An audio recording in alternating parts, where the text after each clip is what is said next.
Welcome back. This is episode 243 of the Veterinary Business video show. In this episode, we'll hear about the imperative to build a strong team with a common purpose, and we'll learn what to tell your 10-year-old daughter when she talks about being a vet. We'll hear how to blend your responsibilities for business management and for veterinary medicine. We'll be advised why we shouldn't torture our on-hold clients, and I'll offer you my quick business tip for this episode. I'm John Sheridan, and this is the video show from Veterinary Business.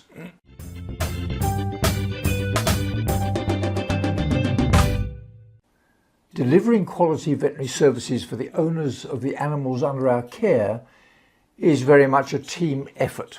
When I graduated way back in 1960, the vet was pretty well the only person a client would talk to about their animal's health, apart perhaps from the person who answered the phone, very often the vet's wife, to arrange a visit or an appointment. Today, the vet may only contribute a small proportion of the client's experience online, on the phone, or in person at the practice premises. Here's a clip in which Joel Parker and Selina Hatt, owner of a number of practices, talk about the imperative to build a strong team with a common purpose. And listen, today we're talking about this very interesting topic that Selina's been working on for a couple of years, and this is building your team to achieve your dream. And the key point is here that I can't express enough is believe in your belief to achieve. You got to have a strong purpose. You've got to absolutely believe that that's true, and you're living, eating, breathing that purpose. That's right. Otherwise, if you're not feeling it from the top down, then the foundation gets really weak, correct? Exactly. You just got to inspire your team on a regular basis, and they have to be able to look to you for that just sort of North Star compass. Exactly, North Star compass. I like that. Good. Secondly, you got to find the A players. We've talked about that before. This is becoming more and more true every single year that goes on, and the A players are getting scarcer and scarcer. And as we talk about on the How to Find Really, Really Good DVMs webinar, the secret on finding those, the problem is that they're either working for you or they're working for somebody else. So they are no longer active applicants. That was so 10 years ago. That was 2008 recession, where Industry was laying off the A players, and they're kicking around with resumes. That is no longer happening. So we've got this widening delta, this widening gap between the number of applicants that are open and the number of applicants actually applying. And then thirdly here, you know, when you've got A players, when you put a team together, you got to put a playbook together. You've got to have established rules and regulations, right? Because there's nothing more that fragments a team than one doctor's doing one thing this way and another doctor is doing another thing this way. And Selina, you're up to how many doctors now in your practice? Which one? Yeah, No, which one? Right. That's right, but about 3 in each about one. About 3 in each one, right? So there is just an actual a need for uniformity on policies and procedures, isn't there? Yes, and you got to plan for growth. You got to lay that next brick down, or the team will fragment and get confused. And if they're looking to you and you have your hands up in the air like this, where'd their leader go? Where'd the leader go? That's right. Yeah. So each team needs a leader if you're running multiple practices.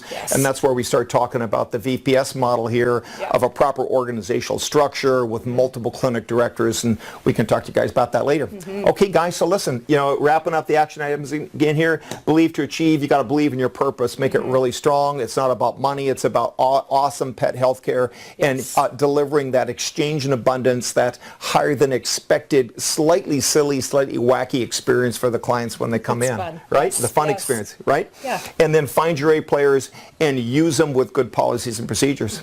Okay. Love it. That's all we got. Selina, any parting comments?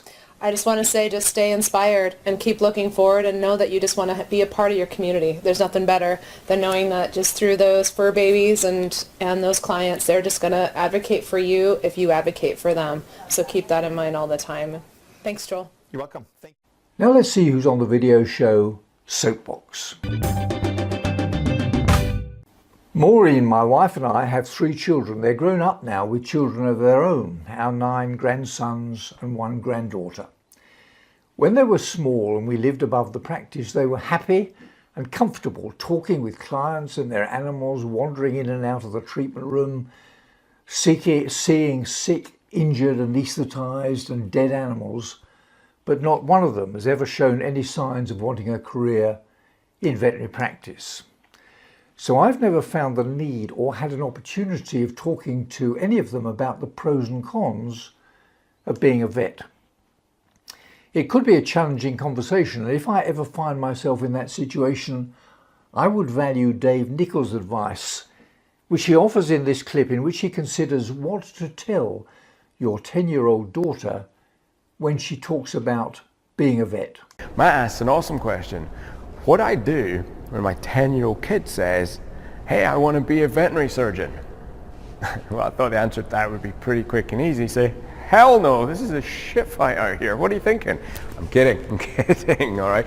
But I know a lot of you might think about saying that, because it is actually not an ideal moment in veterinary medicine. You know, it's not like this halcyon James Herriot era where everything is just perfect. And we're facing challenges and disruption from technology. We're facing challenges and disruption from globalization. We're facing a shortage of skilled labor in the marketplace. Like, these are things that are being echoed through industries left, right, and center. So I wouldn't necessarily want to tell my 10-year-old daughter. My daughter's actually 6, Matt. So when my 6-year-old daughter says things like that, I have to give it some thought. And my thought is this: like, there's a narrative out there right now, like veterinary medicine sucks. And I just don't believe that narrative, because it's not been my story, it's not been my journey. And although there's a lot of noise and there's undoubtedly some challenges we have to overcome, this is still an incredibly rewarding, fantastic job. Well, it means learning your craft. It means digging in. It means putting in the hard yards that go toward making mastery. I would tell my 10-year-old daughter, it's going to take you 5 years after you get out of college to be anywhere near a half-decent vet. You're going to suck for the first 5 years. You're going to make mistakes. You know, you're going to have days where you think, why did I even choose to do this? But that's the same in every single job. Like, you tell me a job where you can come straight out of college and be awesome. I would say, listen, veterinary medicine is going to provide you with a stable salary, and if you learn to manage your time right, which hopefully I will teach you as a parent, then it can also provide you with variety. Like, you can get out of work on time. There is no reason you should be staying 2 hours late every day. There's no reason you should be taking your notes home. There's no reason that you should not be able to take vacation and actually give the downtime you need to be a normal, functional human being that's not going completely crazy gaga, okay? That's on you. It's not on the profession, right? This is what I would tell my 10-year-old or my 6-year-old daughter, okay? I would say, if you want a job where you can foster love and connection, then you've got a brilliant opportunity. You've got an opportunity to do it with your patients, of course, those animals, but also with your team and with your clients. So I would teach her the skills needed to foster and form great relationships with other people. That's emotional intelligence, right? That's charisma. That's how to build trust. So I would start teaching her those skills. But I would also teach her that it's not just a cakewalk, that it's going to be hard, and that if she wants to have success in her life, if she wants to pay down her student debt, she's going to have a plan and to work hard. And I'll help her and equip her with that plan. Now for a tip from the top in the business world of veterinary practice.